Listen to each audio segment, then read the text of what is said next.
Này hựa là tao mê này, ông này. Hồi chân mẹ dân vào đây chi nhâm ra đây. Hả ta? Này đấy là đu lên nè. Nó. Này là mẹ như cái này nó vr nó đây này. Bây giờ em vui vậy trộm hả tên hả? Mà mày trộm hả? Màu khoạm nhỉ?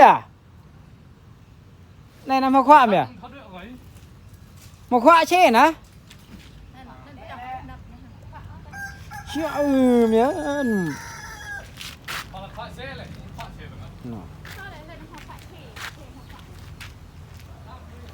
Này ra đựng nó vẫn cả chữa thư rồi.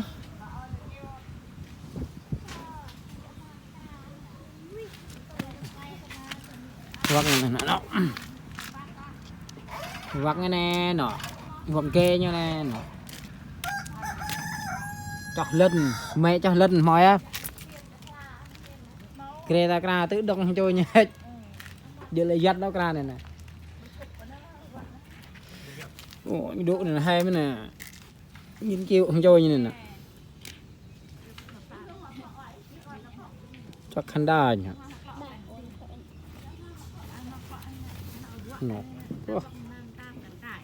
niềng khăn đa mình số đàng hoàng mình nè những cây còn nông ăn nhạ bà lăng sẽ ăn cái trăng ta cây nên càng nên nhạc là mẹ đựng này tôi nhận được trăng lên tương về cho thì cây dân hơi lại tương về cây dân hơi ra là hay tương về càng này cho thì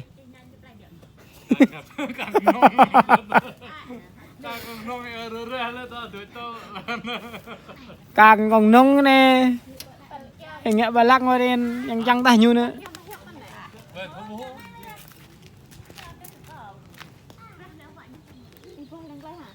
bên sắc như chị tao không trôi như này nè nào ta nè cạ mà đấy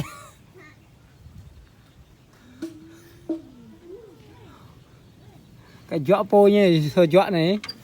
clip cái này hàn lên hay na bảo hôn cái dọa họ bơ nên giờ cái mẹ tanh đô cho cái đôn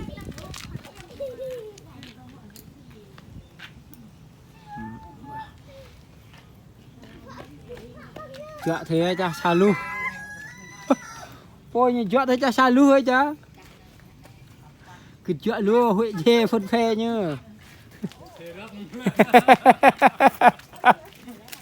em bảo lu như dọa tí lu như dọa ô đi dọa thì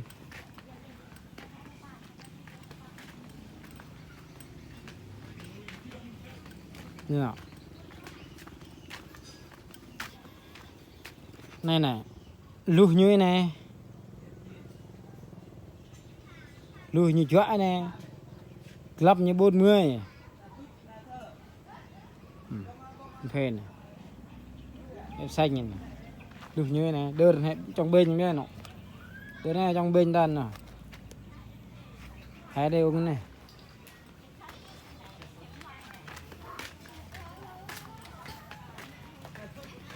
này đồng rọc nhô này bên bẹ vừa xưa rồi chưa thì chọn đồ thêm nhá vr thêm nhá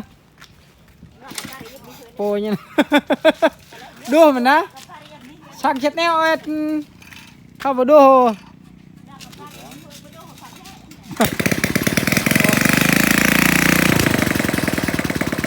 đồ này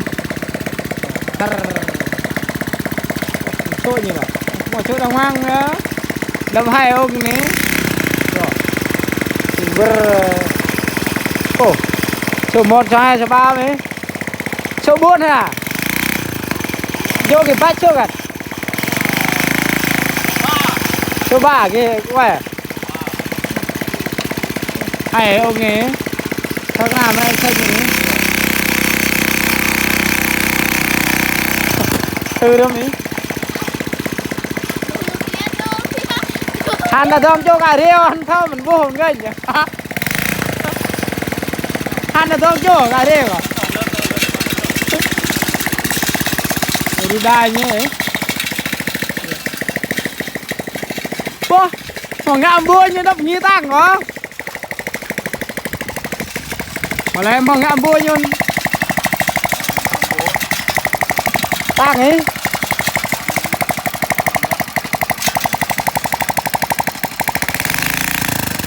từ lớp này từ lớp này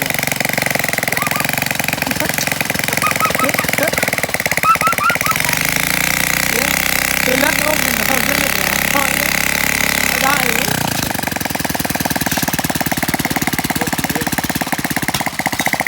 oh yeah ốc này ngir chắc ốc này nè ngir lát nữa ốc này nè hóa ra ta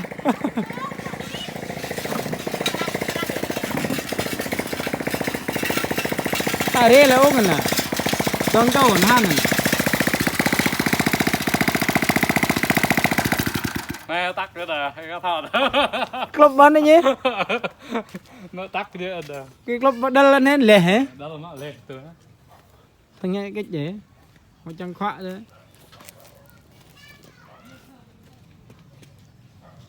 ăn gà đeo bộ anh châu đừng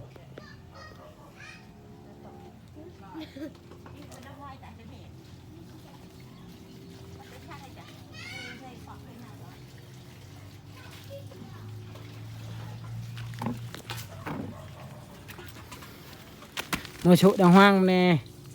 cái này cái chỗ Honda là chuyện phật tuệ vào thành con cái này cái tầng không yêu này tôi biết ba nó vô phân phe đã ép xanh nhé về như anh ngọn cái tầng